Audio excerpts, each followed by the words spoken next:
Whenever you're ready. Mic check, 1, 2. Mic check, 1, 2. How's everyone doing tonight?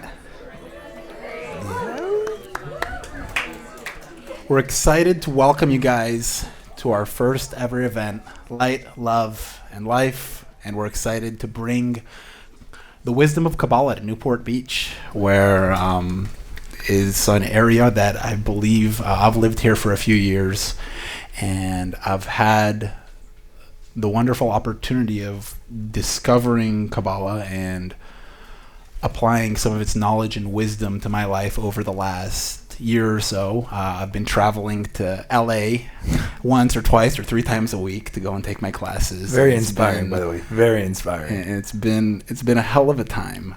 And David is somebody who I've just built an immense amount of respect for. He's been sharing the wisdom of Kabbalah for over 20 years. He's touched hundreds of thousands of souls. And we were talking one day, and we're like, we could use something like this in Newport. Like, there's just nothing going on over here. And it's like, make it happen. I'm like, okay, we're going to make it happen in Ben Beeri fashion. So I'm really grateful you guys are all here tonight. You guys can share this evening with us. And we're here to share with you guys about light, love, and life. As you guys all received a card when you guys walked in, Light, Love, and Life, and you guys have all done your reflections by now, I would imagine. Does anybody want to share with us what they got and what their reflections were? I got love. You got love? What does love mean to you? Love means consideration, intentional acts of service, and a safe hug. Amazing. Anybody else? Love that. What you got, Allegra? Encouraging others to step out of their comfort zone. Love it. That's what love means to you? One of the definitions. I love that. That's amazing. Well, Okay, I got light. you got light. Yeah, and I'm just going to improvise. What does light mean to you? Light is the highest form of love. Love that. What do you got back there?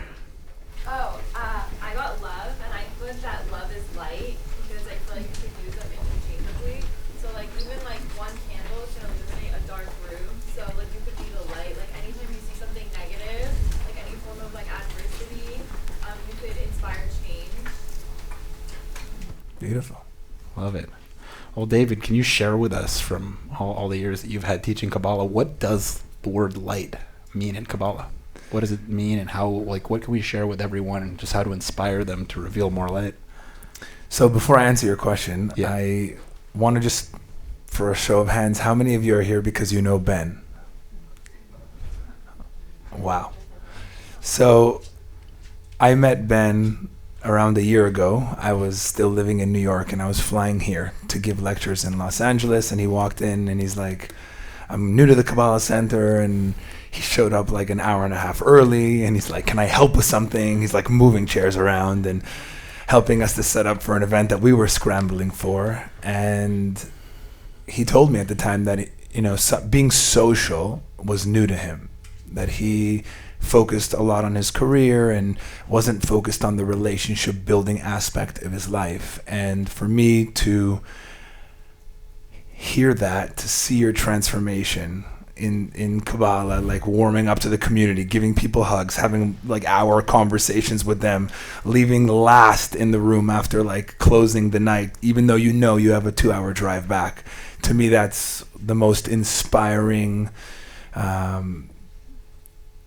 part of what I do, is you meet people that aren't here to learn something new. I want to learn wisdom, Kabbalah. Everybody's teaching wisdom, spirituality.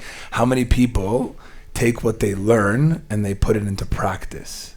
It's very rare. It's very rare. Many people have a desire to do that, but to have someone that shows up early, leaves late, even though he drives the furthest, and then not the most social person. I did nothing for this event.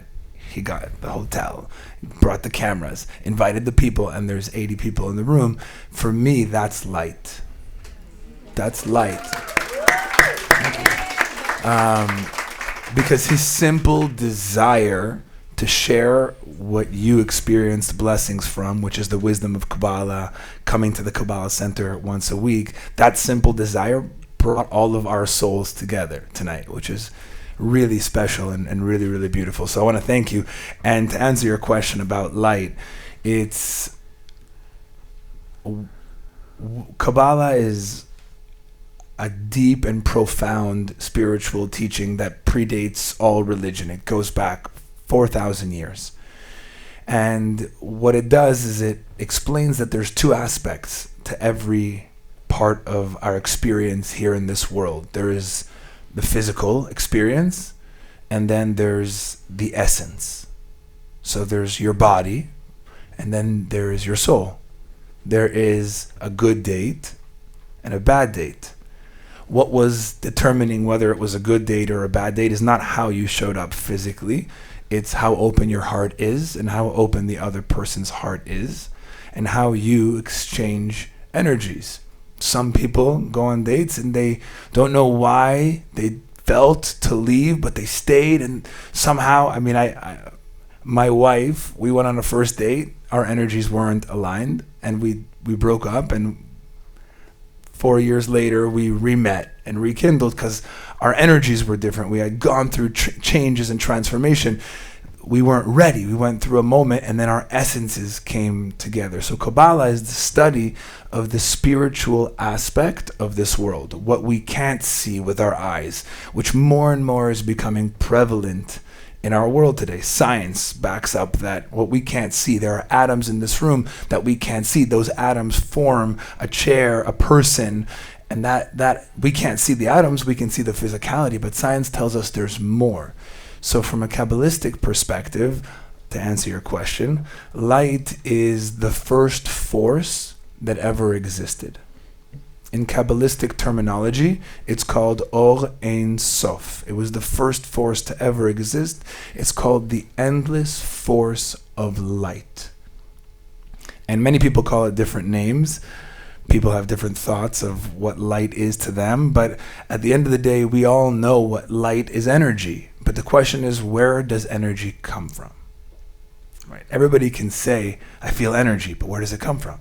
And I think it's interesting to be in a spot where you want to look at things in terms of, hey, how do I reveal light in a certain situation?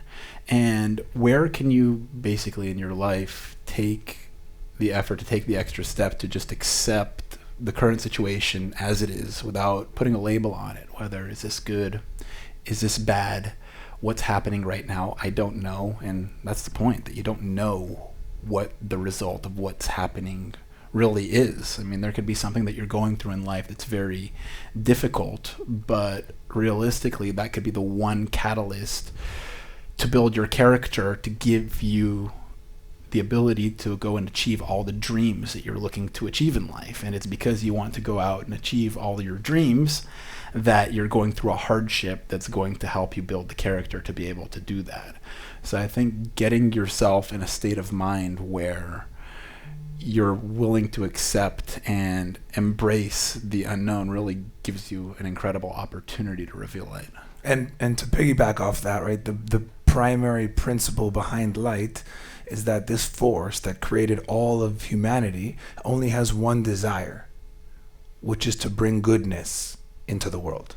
It only wants to share, which means even though I'm going through a situation that on the physical level looks like a challenge, and I don't like it, right? I was speaking to someone on the phone on the way over here today, and he said he's a real estate broker, and he works in New York City. That's where I just moved here from.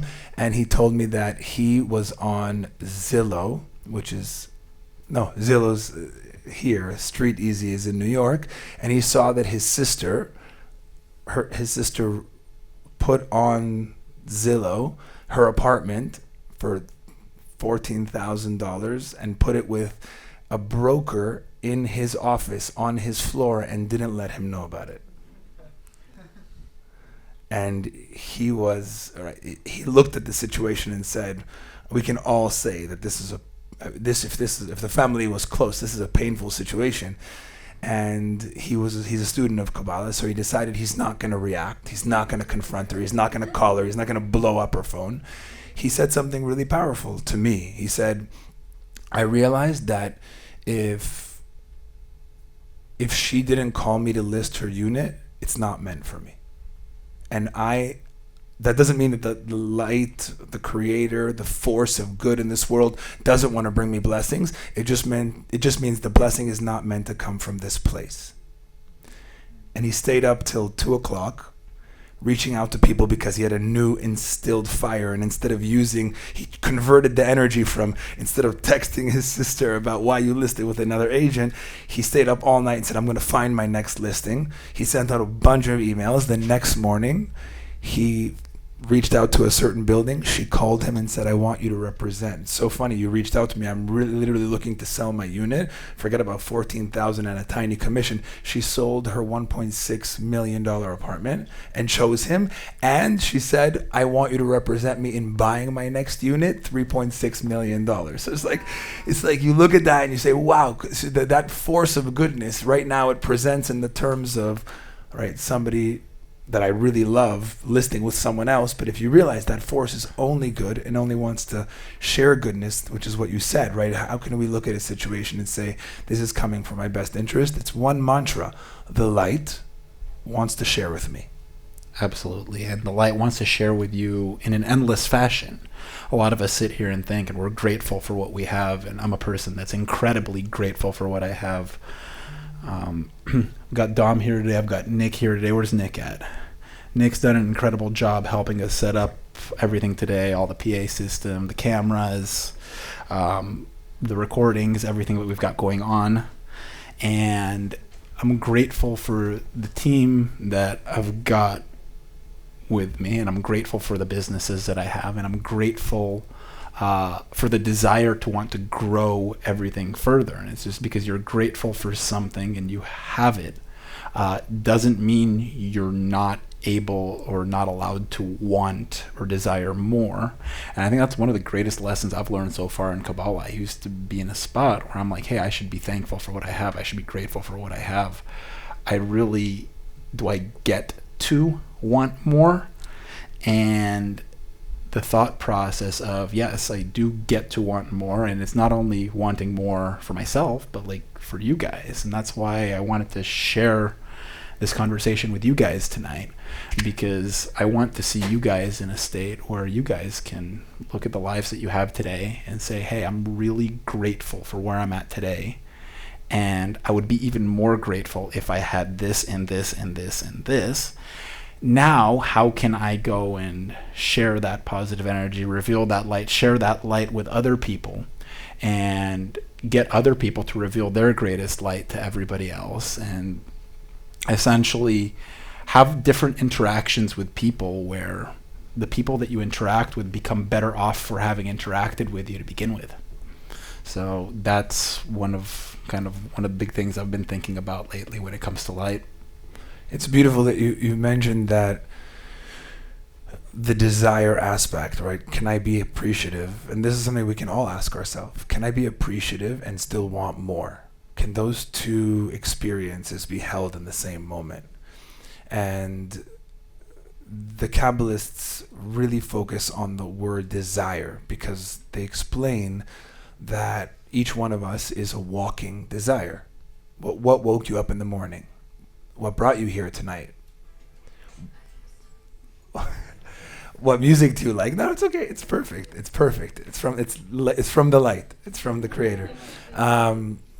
What makes you who you are is your desire. And that's from a Kabbalistic perspective, and this is a little bit deep, but I think everybody in the room can definitely handle it. There are two forces in this world. That force of light, which only has one desire, which is to give, and the force of what the Kabbalists call the vessel, which is synonymous with desire. And each person in this world is a vessel.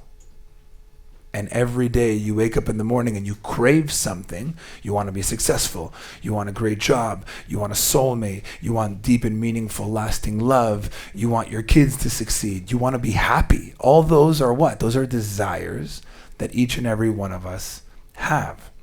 And that desire actually calls the light and directs the light into our life. Now, we probably all have a question. Well, how come there are some desires that I have that aren't fulfilled? And that's for I would say the next Kabbalah event that we do in Newport Beach, because that's a deeper question. But what's beautiful is that what you mentioned in shining the light to others is my teacher, Rav Berg, who opened the doors of Kabbalah to the world around 45 years ago, because before it was something popular and talked about that people were interested in, it was only for a certain age group, men, certain backgrounds, right? There was a ban around it, and the Rav and his wife Karen said, everybody needs to study this, it will change the world. And so they made the effort 45 years ago and keeps growing and growing and growing and growing. And my teacher, the Rav, said something so beautiful. He says, when you can't take it anymore, start giving. And we look at our desires and we think, how can I achieve what I'm trying to achieve? How can I get what it is that I'm looking for? How can I fill my vessel or my container? The Kabbalists posit a crazy thought. Instead of running after to try and grab the light, instead of trying to force the light into your reality, instead of trying to force the guy to see your light, instead of trying to will your business idea into fruition, instead of trying to grab, act like the light. If the light shares, how can I be like the light and share? And for me, that's one of the things I would ask you is, you started off life grinding, hustling. Your back was against the wall. You had a childhood that set you up for that. You didn't really have a choice. You had to survive.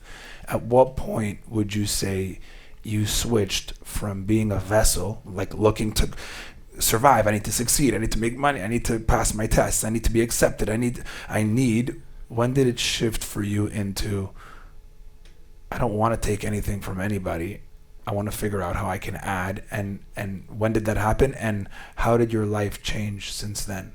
Because I think it's something we're all craving. It's, I want to do that, but who will take care of me if I don't take care of me? And I think, Ben, you're a great example of that. So when was that? So I think for me, what had happened was I had when I was younger, I was always entrepreneurial. I got my first job when I was 12. I always was kind of the outcast kid when I was in school, and I wanted to do things Ben's way. I didn't really care to hear what the teachers had to say or other students, and I didn't really want to follow anybody else's direction or work for anybody else. That had a very positive result for me. I got kicked out of school when I was in middle school, and that really set me on my character building path of revealing light. That's one way to say it. Absolutely. And it's like, I look back at it and I'm really grateful that I had the opportunities to work on building that character, because that really taught me that I had to go and take action on things that I was fearful about, whether it's to start a business, whether it's to hire a team, whether it's to put on an event in Newport Beach that hasn't been done before. And I'm just like, I can do this. I just have to take action. And it's like, there's always a next step to take. And it was really important for me to realize and kind of change what I thought about myself from, hey, other people can do this, to I can do this. So I could go out and take those steps. And then it became great, I can take these steps, I can go and I can grab and I can get and I can do what I can do for myself. And every relationship is a give take. And who can I be around where I can take, because that will help fill me up and grow my vessel. And when you take, it can expand you a little bit, but there's only so much you can hold when you take from other people. And it was when I got to a space where I felt like my business had reached a certain level where it wasn't about me anymore. I realized, I'm like, it's time to give. It's time to just be in a spot where you give. And that's when things just started opening up exponentially. And it wasn't about me anymore. It's like, so now my first thoughts is, instead of being in give-take relationships, how can I be in give-give relationships? And as it relates to my team, How can I help them have like the best careers they can possibly have? And in turn, my business will grow. How can I have my friends, how can I help them be the best people they can be? In turn, I'll have better friends. How can I help anybody that I meet and inspire them to be the best people that they can be? And in turn, we'll have a better world and a better place to live in, a better society. So I kind of realized that you get to reveal more light in a place where you're in a giving situation. You approach things from, what do I want for someone, rather than what do I want from someone. Wow. Yeah, that's. I mean, how many? But it's not. The beautiful thing is that that's not always the case, right? When you raise your hand if you're single. Okay, raise your hand, and this is an honest question, an honest checking in with yourself. When was the last time you went on a date and thought, "What can I give?" Not what part of this checklist is he the look, or does it just are they spiritual? Do they believe in God? Like my checklist, what I need from them, and instead going to I would say it's an experiment, by the way, just to try. If it hasn't worked, try it. Go and say, okay, what lead the conversation, initiate, be happy, be excited, even if the person isn't what you meant, and see where that energy goes. Even if he or she are not your soulmate, but if you displayed in the past 2 hours who you want to be with, if you displayed the type of energy you want to bring to a soulmate relationship, the next person you date, the universe, the light of the Creator, is not going to send you another one of those people, because you didn't hold back and say, oh, this is not who I wanted, now let me be reserved. And that's a lot of the times what our body does when we're in fear. We don't show up. How can I bring energy? I'm going to a new place tonight. How many new people did we speak to? The thought process is, let me stay with my group, let me stay with my posse, and what we're speaking about, the energy of the light, is saying, I don't know anybody, but I'm going to put a smile on my face and show up and know that my smile is going to change someone's life. I'm going to go into my work and I'm going to say, how can I make this employee the most happy so that they will be excited to come to work every day? Nobody wants an employee that pouts around all the time because they know that you're trying to squeeze them for the last dollar. It's just and these are common sense things, by the way. What we're saying is not revolutionary, but it takes a system. It takes a wisdom like Kabbalah. It takes a practice like the students at the Kabbalah Center community, where we say, I'm not only going to understand these, but when I leave this room tonight, when I wake up tomorrow morning, that's how I'm going to operate on a daily basis. And so I would love to maybe turn to the audience. I know we have a microphone going around for people that chose light. I would love to hear what that means to you. What were some of the questions, Ben? What were some of the questions around? Yeah, just the different questions on the reflection card. Does anybody want to share what they wrote on the reflection card? Who got light in the room? Who got light? Awesome. Wow. You see everybody, Nick? Hey, Nick, everybody keep your hands up? Nick, you want to pick someone to give the microphone to that got light? We didn't reflections. We didn't tell him who. There we go. All right, I'm first. Great. Amazing. You're the light. Stand up, introduce yourself to everyone. Hello. My name is Alec. It's really awesome to be here, and it's really awesome to see Ben put on these awesome events. You as well. All right. So, what does light mean to me? So, what initially came up was easy, fun, free flowing. Just like when I'm feeling light, like I think we all kind of know that feeling of heaviness, right? When everything seems a little bit more difficult than maybe it should be, we're feeling down, whatever it is, and life is just a little bit more of a struggle. But when we talk about light, it's almost like we're floating, like we're having fun, we're optimistic, we're more joyous, loving. That's what light is. So that's beautiful. It's amazing. Thank you for sharing. You mentioned the word flow. And it's something we're going to speak about further. On the tables, there's a class that I'm starting next week in Los Angeles, and the first class is about living in a state of flow. But just to touch upon that, we are vessels, but from a Kabbalistic perspective, our vessel isn't meant to be closed. It's meant to have a funnel that shares that energy and light out to the world. So when a person's in flow state, and why we just spoke about being like the light of the Creator, if you want to feel and experience that blessing and that goodness, is because the light is sharing with us always. What the world is missing is enough people to say, I want to be a channel, not a vessel. I want to be a conduit in which light can flow through me. Then I want to take for myself and see how I can do that. So if you notice, by the way, I loved what you said, right? When you're heavy, why are you heavy? Think about it. When was the last time you were heavy? It might even be today. Why are you heavy? Because you're in your head. You're calculating. You're thinking, what's going to happen next? You're thinking about the future or the past. That's the opposite of a flow state, right? Because flow state is, I'm here. There's a person in front of me. They have eyes. They have a soul. Let's be present.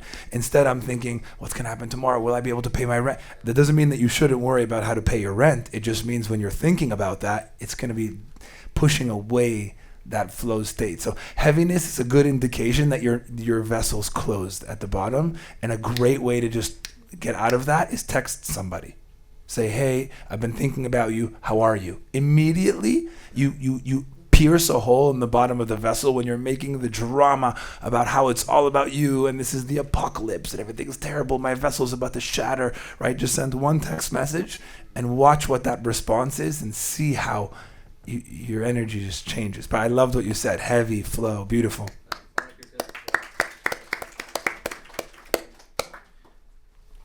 All right. Well, thanks for sharing, Alec. That was really good.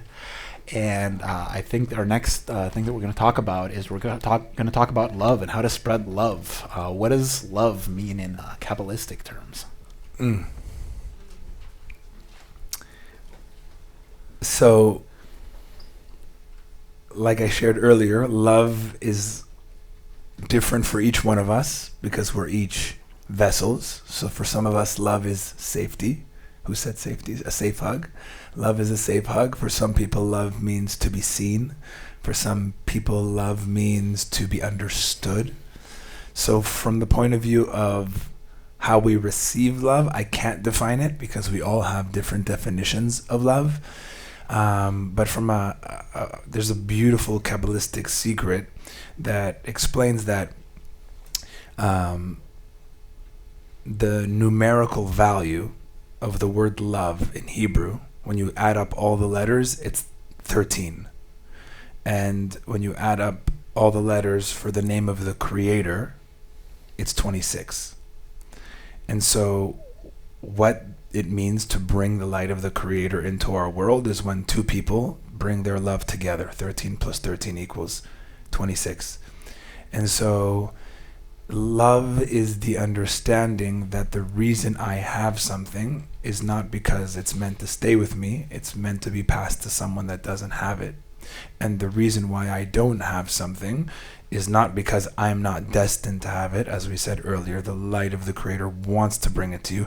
It's just I need to find that person that's going to share that wisdom with me.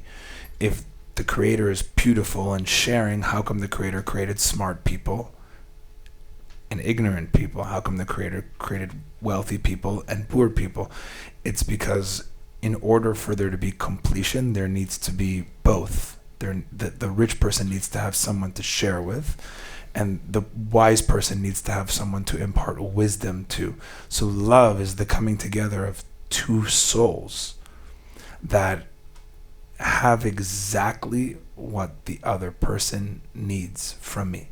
And a soulmate, if we're already going down the path of love, the Kabbalistic definition of a soulmate is when you see the other person and their gifts and their qualities, and you also see their roadblocks and their difficulties, and you accept both. They're good and they're bad, and realize that they're not meant to stay good in this area and bad in this area, and I'm not meant to stay good in this area and bad in this area. Together, we're going to use each other to grow. That's a soulmate. That's a high level. That's a high level, because when we get into fights, at least me and my wife, when we get into fights, there's always a lot of right and wrong, and who didn't do this. Usually I'm the one pointing fingers, actually.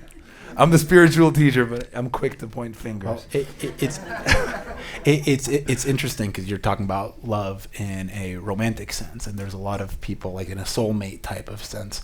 And it's interesting because a lot of people, when you think of love, you go to the, hey, who's going to complete me? Who's going to be my partner? Who's going to be my soulmate?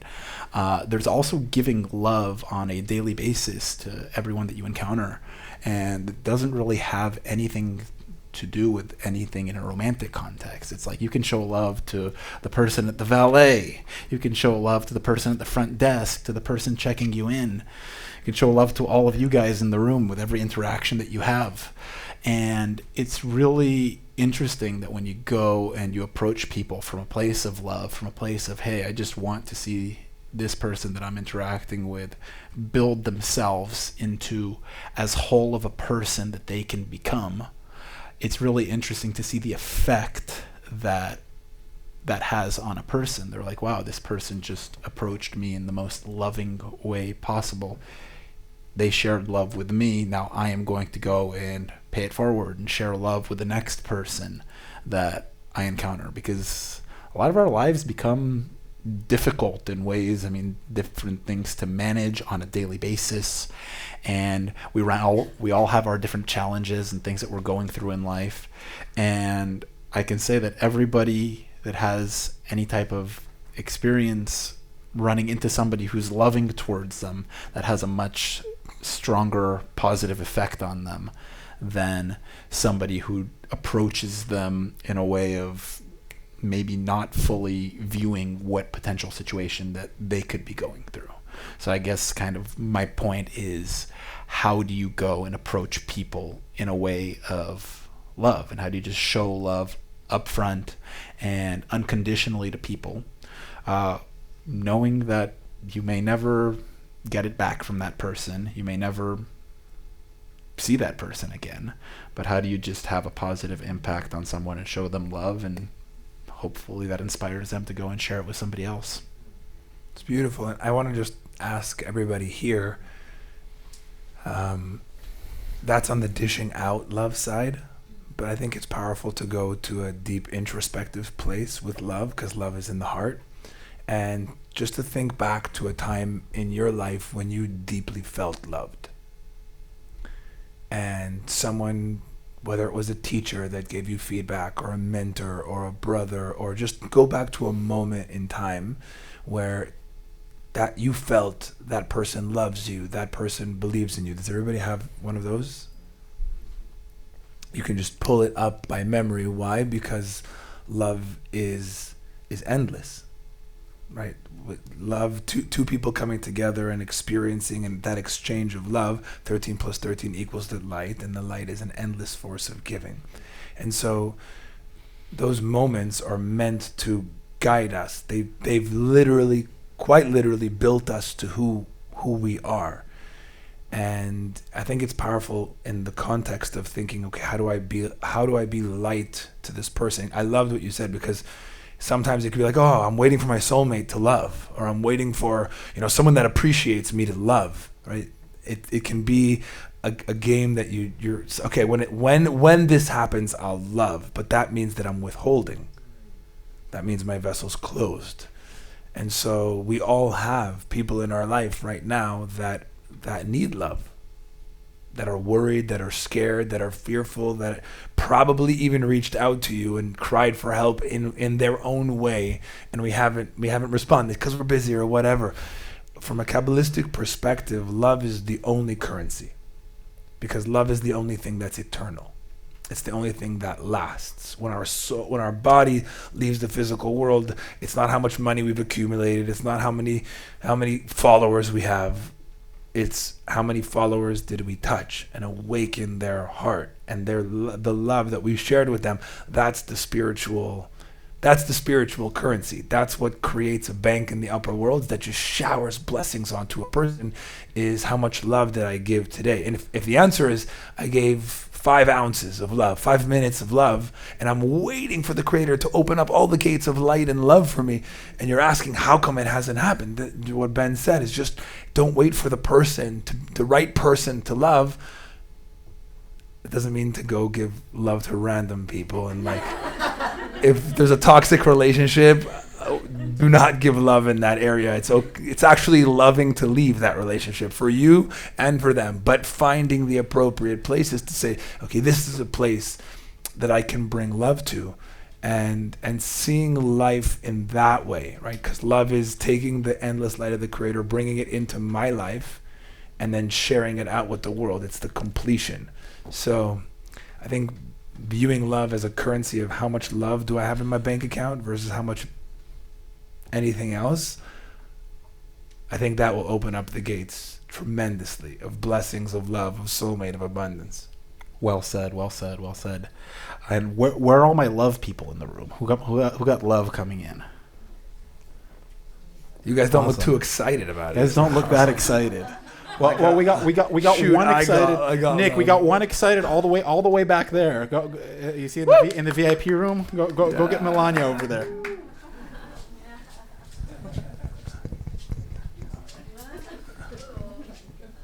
I get to talk now. I'm part of it. All Okay. right, introduce yourself to everyone. I'm Melania. Nice to meet you guys all. I was at the check-in. Nice to meet you. Thank you for checking people in. Of course. That's what I'm here for. It's because I love doing it. Get it? There we go. So what does love mean to you? What was your reflection on love?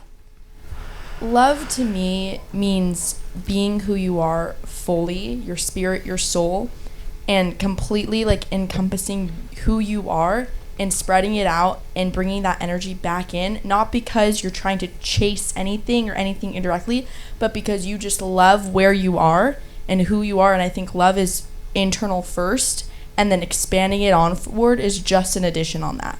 So I think love is just appreciating what you are beyond the physical attributes, but really understanding why and who you are, and just sharing that gift with everyone.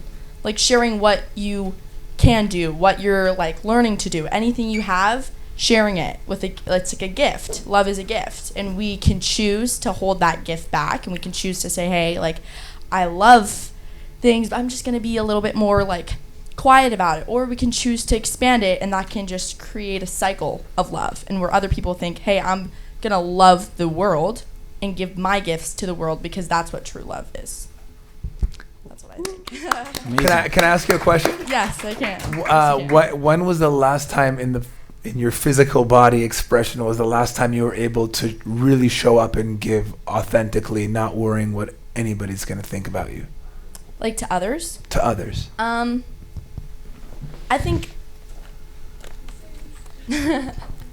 honestly, I am in rowing right now, and what I do is I'm a coxswain, and I sit and I guide 8 men in a boat, and they're depending on me, and I show up there no matter how difficult it is, every single day, 6 days a week, 3 hours, 4 hours a day, just being there, and I'm giving myself all of my love and all of the corrections and everything I do, not because, like, if they go faster, I'm still sitting there, I'm not doing anything, but to me it's, I'm giving out my love so that they can achieve, and that's like the best gift of all. Because when you're on that water and you finish, and there's a certain energy that, like, when they do well, you do well. So when you're on the water and you're gliding through and you finish that, you're at that finish line, and they think, wow, because of her like great strength and her grit and her determination and her faith in us that we made this far, they start celebrating with you, and it's just like all the love I give to them and they can give it back to me. It's beautiful.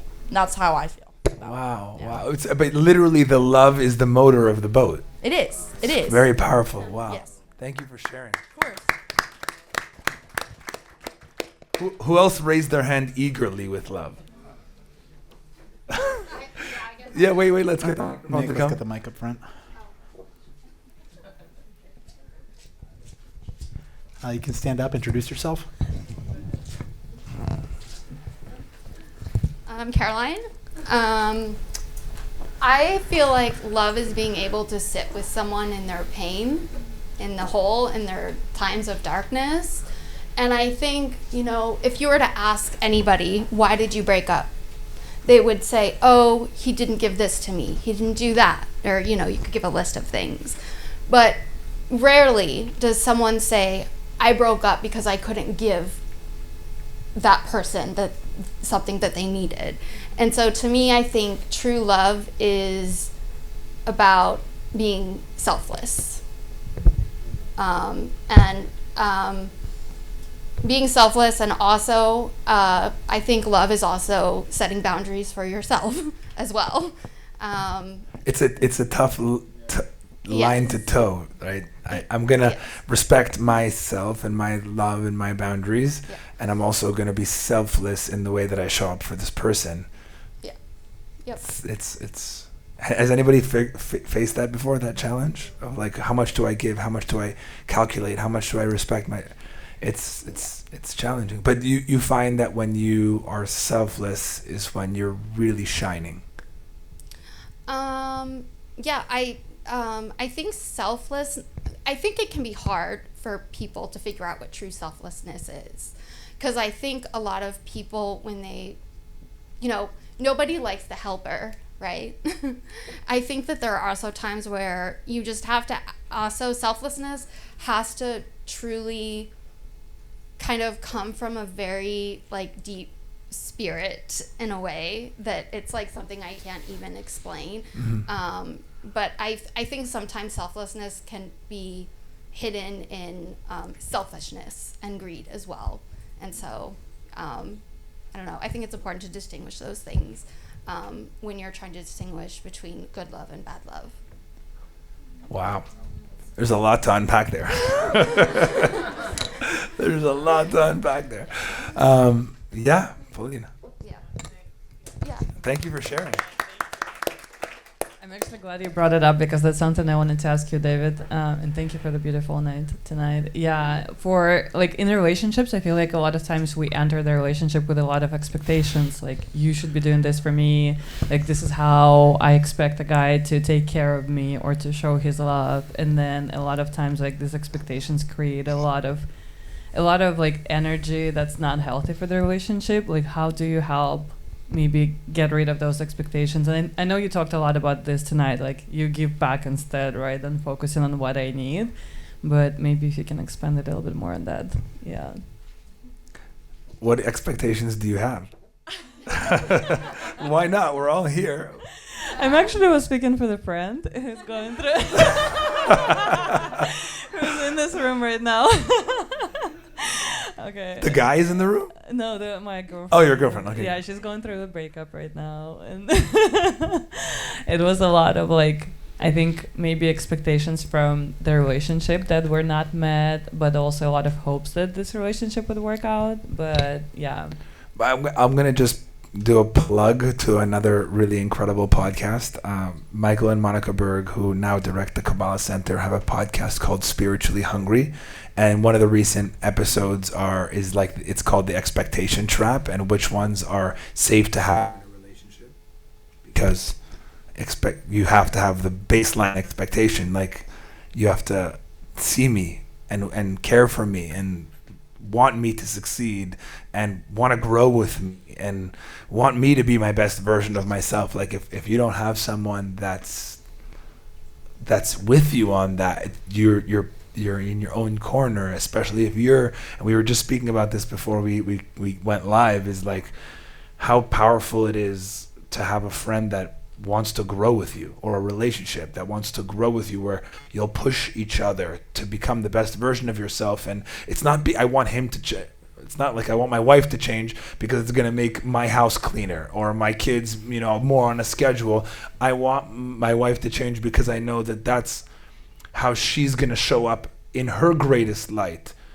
And then maybe it will help me. So if you don't have someone that you're working with in that way, those are healthy expectations, right? The expectations that they're going to text you in the morning, good morning, love, like how there's different types of expectations. So I would say some are healthy and some are not. I'm assuming if the relationship isn't going well, there are unhealthy relationships, but that's for a person to check in with themselves and say, okay, what wasn't fair? What was I asking from this person that I actually should have looked for in my spiritual practice, right? You spoke about your authentic self. It takes a lot to find out who we are. A lot of journaling, of meditation, of checking in, of what do I need in a relationship. So I would say that there's a healthy aspect in that, and then just being honest with yourself and not hiding behind the fact that this person is a prick, right? Even though that may be true, if you say he's a prick and you move on without having grown from it by not seeing what you were expecting that wasn't real, you stay the same, and the next person that you attract will be the same. Because you are the same. So if you can look at that, he was wrong for treating me the way that I was treated, but there were some expectations. No, but there are some things that I want to grow from in that aspect. So that's a beautiful, Thank you. beautiful question. I appreciate it. And I'll add a little bit to that in that it, for the things that like we're looking to get from other people, is it something that we're looking for externally or something that we're looking for internally? And are we trying to fill a void, or is it aligned with who we are as a person? And if when you go down a path and you're trying to fill a void and you're seeking something externally, I think there's times to look internally and find a certain level of alignment that you may have within you. And usually when you go down the aligned path, you come across the people that are aligned with you. So that's kind of a really interesting thing that we were talking about earlier. It's like, who are the people that are genuinely aligned with you, that want to walk whatever path with you that you're looking to take, rather than who are the people that I want with me temporarily to help fill this void that I've currently got. But you have to be aware. You have to leave that connection and say, do I feel like I'm in alignment right now? Yeah. Or do I feel like that person just threw me off, but it was so much fun? But what did it cost you? Yeah. No. So when you're clear on what is alignment for you, and you can show up that way, and you're very clear, like, oh, this wasn't a bad date. We were just not aligned. Good looking person. It was exactly what I wanted. But I didn't feel it. There was no alignment. So no. But I'll make it. I can find a way. I'll change him or her. And then they were like, oh, now we're not in alignment. Now we're trying to make them in line with us. Yeah. Which is it's not alignment. Eventually, their real colors are going to come out, and it showed up. It was there on the first date. So I think a big part of what you're saying is being in alignment, knowing what alignment means for you, knowing who contributes to that and who takes from that and throws you off. Absolutely. And speaking of living in alignment, we go down, how, like, our life and how we do things. And where are my life people in the room? There we go. And it's interesting to see how we live a life of light and love, and how do we move through life in a way that's aligned with us, in a way that is not only aligned with us, but aligned with the people that we come across, and in ways where we can kind of just embody the love, embody the light, and move towards a path of alignment. What are your thoughts on that? That's a great question. I would say that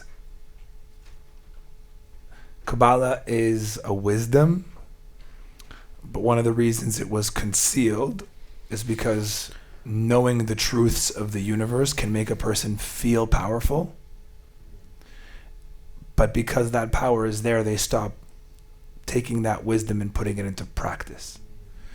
So what I love to work on with my students and make very clear in the first class of Kabbalah 1 is this is not a magic wisdom that's going to be the solution to all your problems. It's going to work if you work at it.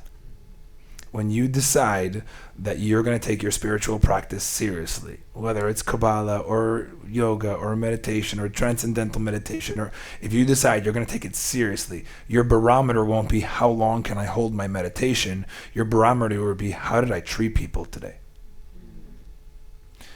If I'm meditating for 45 minutes and I just beeped at someone that was right in front of me in Los Angeles traffic, I need to either meditate less or in my meditation ask the Creator to make it show up in my reality. So when we speak about life, a life that is that is dedicated towards becoming a better version of yourself, being more in flow, identifying the areas where you are out of flow and what causes you to do that. Is it overthinking? Is it judging others? Is it being frustrated that things aren't going your way? Whatever it is that throws you out of flow, your spiritual gauge to see if you're enlightened or connected to the Creator should be, how much better am I at not getting into those spaces, not how much more did I read or how many books did I cover. So from a point of view of life, I think that's everything.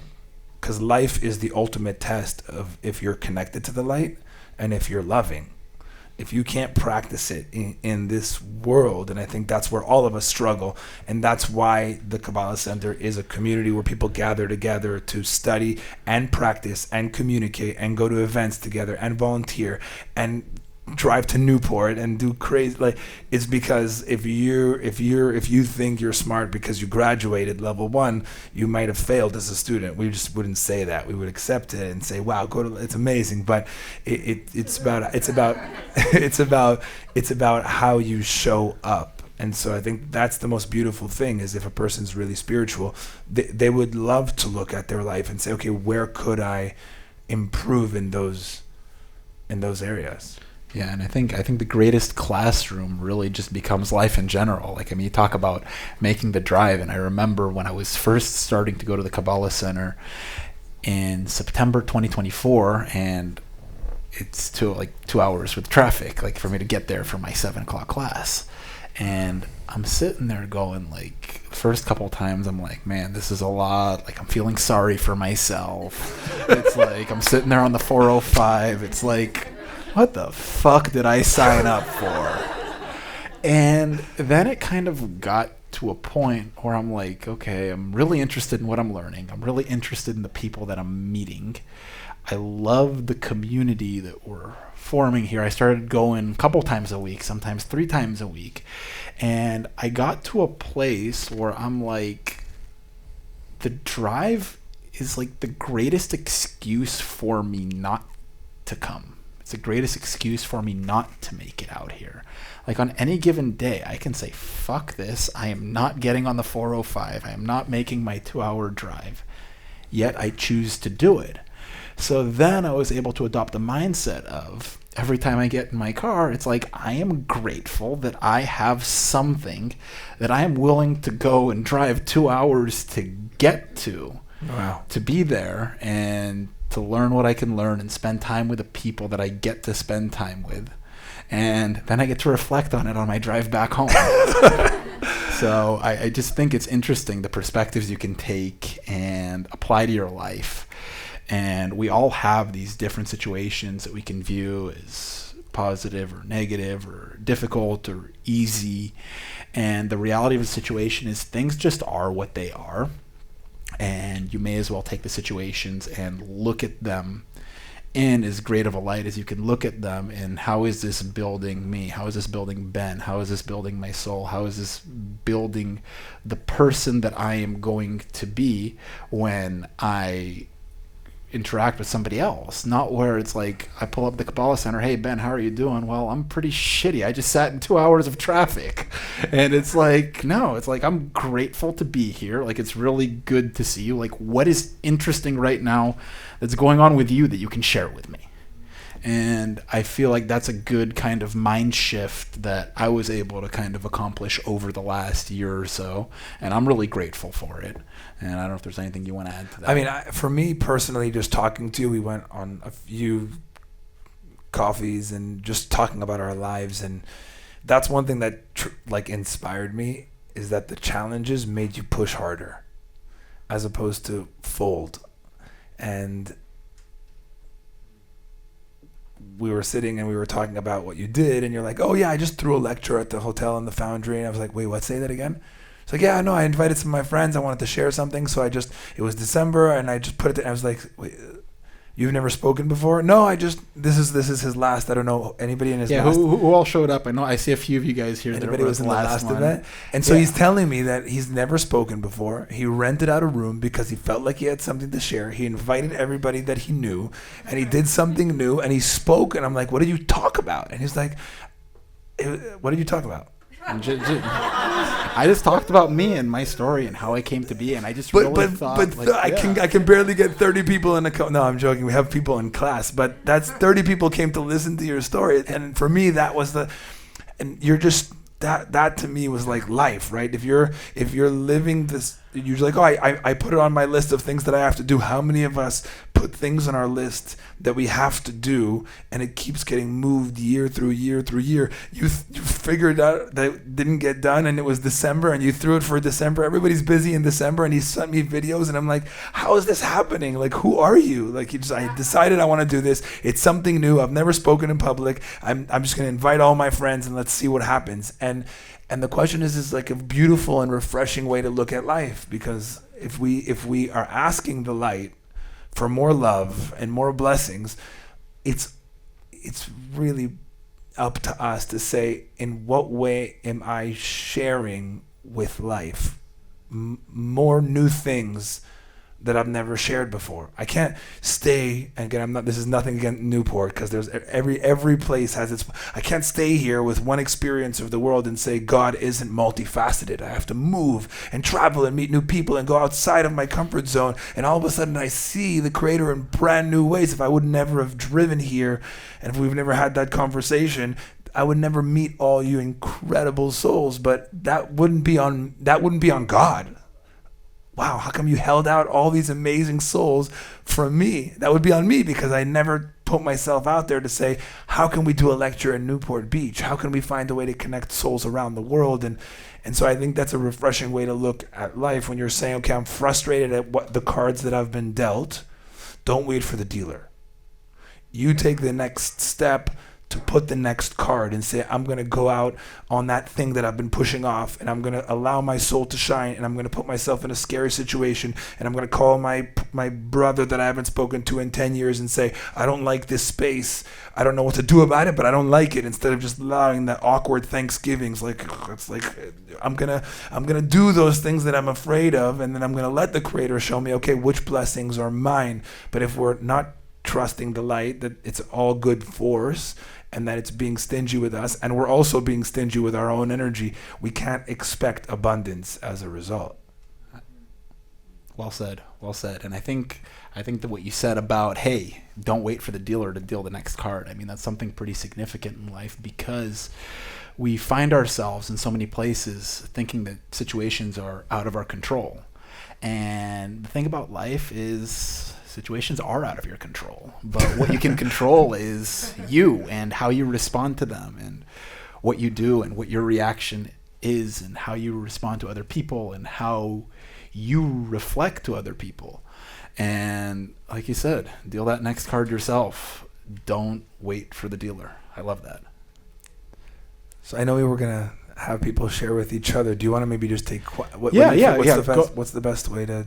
Yeah, and well, actually, I was going to say, we can at this point we can open the floor to some questions if some people have some questions for us. Nick, you've got the mic. Does anybody have anything they want to share?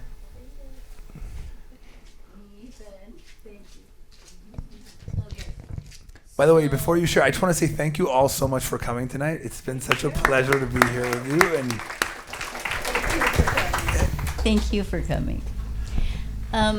There are a lot of spiritual people in this room, coming from a lot of different places. Like, Darlene is here, who has a really beautiful yoga studio. My friend Michelle is here, who has a very strong Catholic practice. I have my daughter. I know that there are people from other places. What makes, like, Kabbalah different from religious practice? Like, what is the main thing? Because I still don't quite understand. Like, we're here to discover Kabbalah, right? And most of us are here because we're already spiritual, right? Otherwise we wouldn't be here. So I'm just curious, like, the base of Kabbalah, like somebody like me that knows a little bit about it, but is very spiritual anyway. So what would be, like, the main thing that a person coming to this meeting should leave with? That's a beautiful question, and I was actually speaking to... I'm Is there another question? Yeah. I was speaking to someone Thank you. before. I don't know if I'm understood, but No, just- I definitely. It was a great question. Yeah. And who was I speaking to? He was sitting right here. He said that he's very strong in his Christian practice. He goes to church, and he asked if Kabbalah would clash. And from my experience, I was 3 weeks old when my mom and dad found the Kabbalah Center and started studying Kabbalah. And from all the people that I've met, some of them Jewish, most of them not, they all attest that Kabbalah made them better Christians, or made them better yogis, or made them better Buddhists, because Kabbalah isn't so much focused on the rituals. This is what you have to do in order to be loved by God. Kabbalah is about the consciousness we show up to life with, and how do I constantly stay in refinement of that consciousness. And so the idea that the light is an endless force, and by the way, the word Kabbalah means to receive. It's the translation of it is to receive. And so the practice of Kabbalah is figuring out, how do we become endless receivers? And through wisdom, through spiritual development, we realize that the best way to become an endless receiver is to continue to grow and to change and to push ourselves, to learn new things, to meet new people, to love in new ways. And that's what I would say is unique about Kabbalah, and specifically the Kabbalah Center. There is no end goal. It's not, I'm a Kabbalah student when I learn X, or when I achieve X, or when I show up to synagogue X, or sermon X. There's no way to master it. It's the realization that if you want the endless light of the Creator, then you need to continue to expand your receiving capabilities by doing new things, challenging yourself, learning about yourself. And that's where Kabbalah gets more nuanced. It's learning about your ego. Ego is a big word in Kabbalah, and learning how it sabotages the most important relationships in your life. And knowing your ego has to do with your astrology sign. And it's just a constant unraveling, but not to learn more, to be more. So that, and I would say the Kabbalah Center is dedicated to teaching Kabbalah in that way, which is to constantly push yourself to expand your vessel, to not just, this is what I'm looking for, I came to Kabbalah 1, I got what I'm looking for, now it's time to, it's just continuing. It's people that want those, that's people that are in alignment. That's why me and Ben connected right away. I was like, dude, 2 hours? Like, I want more, but I would never drive 2 hours for a spiritual. It's like, he's going, I want more in that way. And yeah, it's infectious. Like, to me, this whole event is inspiring, not because of the speaking, just because of, I walked into the hotel and I was like, wow, like thank you Creator, thank you band, thank you volunteers, thank you everybody that put this together. It's new and I've never experienced anything like it. So it's just it's people that keep you consistently pushing to become more like the endless light of the Creator. I have a question, really quick. On the studies of Kabbalah. Hi there, how are you? Hi. I met you, Ben, a couple of weeks ago in Los Angeles. Awesome. Thank you for the event, really great. Thank you. So I'm really new to Kabbalah, and I have been with ChatGPT and some other Kabbalah applications. I have been trying to figure, what is Kabbalah? If I was Christian and if I'm Jewish, and like trying to figure this out. It's a complicated matter, yes, to see where you're standing, but at the end of the day, it's about life and love and light. So no matter where we are, what religion or what spiritual practices, I think it's beautiful. It's a beautiful life to tap into. At the same time, I'm very curious, have a very curious brain, so I have been tapping into the Zohar and books from Kabbalah, the foundations of Kabbalah, the books of reincarnation and all of that. Exciting. Yes. Yeah. Yes. But I need guidance in terms of, okay, I'm doing this on my own in the mornings, at night, and trying to follow my own intuition and my own voice. But I cannot go to Los Angeles, right? Oh, don't say you can't. Well, I cannot, definitely. Okay, you changed the word. By the way, that's what I said before I started going. I literally told myself I'm not going out to LA. Don't say I can't. I'm I here in Orange cannot. County. That's good. And You rephrased it. all of a sudden, your car moves past about Huntington Beach, and you're like, "Where the hell am I?" And then you got about 40-ish miles to go, and you'll make it out there. And just keep driving. It's straight on the 405. You can exit on the 405. It'll take you some time. So it definitely takes time. I used to live in Los Angeles. Oh, so you're familiar. No, I would recommend. But that's why we want to put together a beautiful night like this. And it's like, hey, how many of us can stay together and stay connected? And really, it's like form a community here in this area in Orange County where a lot of us can kind of get together and work on each other's spiritual growth and how we can push each other to be better. So a couple of things I want to add. One is we were speaking about it before, and we were brainstorming about potentially doing the foundations class, which is starting next week in LA. Maybe doing it here, like the first night in person, and then two weeks on Zoom.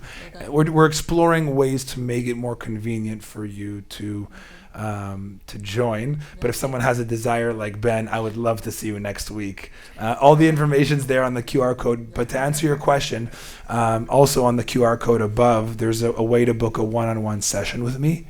And I would recommend when you're going into writings like reincarnation and the Zohar, you do have someone not to necessarily teach you, but to point you into the right direction, because some are a rabbit hole that you can go down, and all of a sudden you're not. I'm doing the ones from the Kabbalah, the Zohar app. Oh, amazing. But I'm saying you can book a session with me, and I can guide you. I can get you started on that. So anybody that wants to, I would love to meet all of you, by the way. So I don't know how much room my calendar has, but that would be amazing. So yeah, I definitely use the QR code to definitely. All right, we can take one more question over here. This is a beautiful event. So thank you again for being here. I'm very interested what the Kabbalists and the sages say about discernment when you're trying to decide something, specifically when it feels like you feel tension around the topic, but you don't know if it's like you're in your comfort zone or it's actually, no, you're like system telling you or the creator telling you, no, it's not there. And I know the technology of prayer helps clarify those things, but I'm interested if there's something the Kabbalists say or sages or in your teachings about that. It's a question that comes up a lot in most of the classes is, how do you know when to push through, right? To break the knot in the back and just, the tension is released? Or how do I know if it's not meant for me? It's a hard question to answer without context, because it's making a general statement may mislead people. But a good rule of thumb would be, if it's the hard thing to do, to let it go.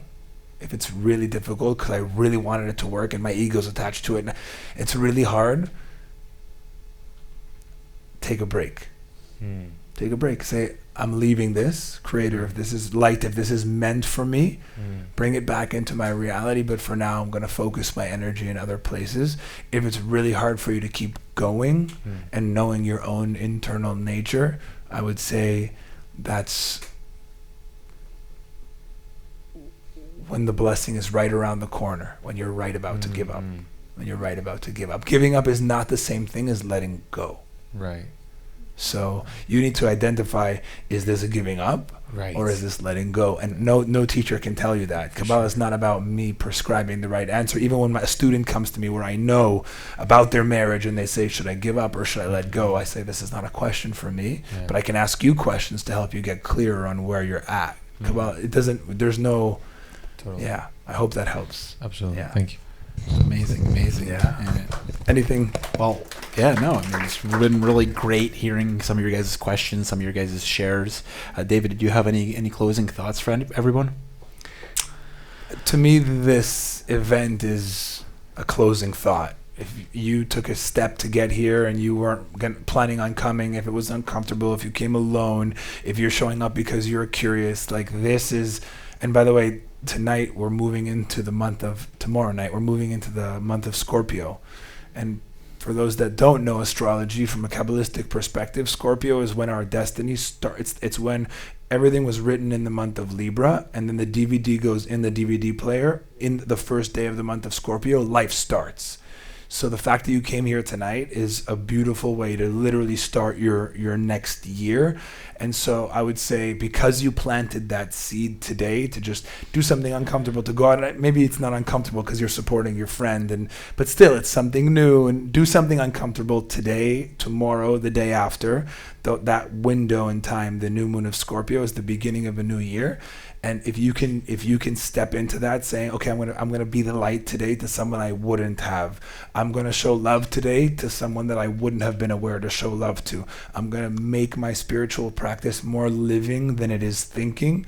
On these days, I believe it's tremendously gonna to impact your year and your life. And I just want to say thank you to Ben for putting this event together, for bringing such special souls, for putting yourself out there, and knowing that you have something to share is really, really special.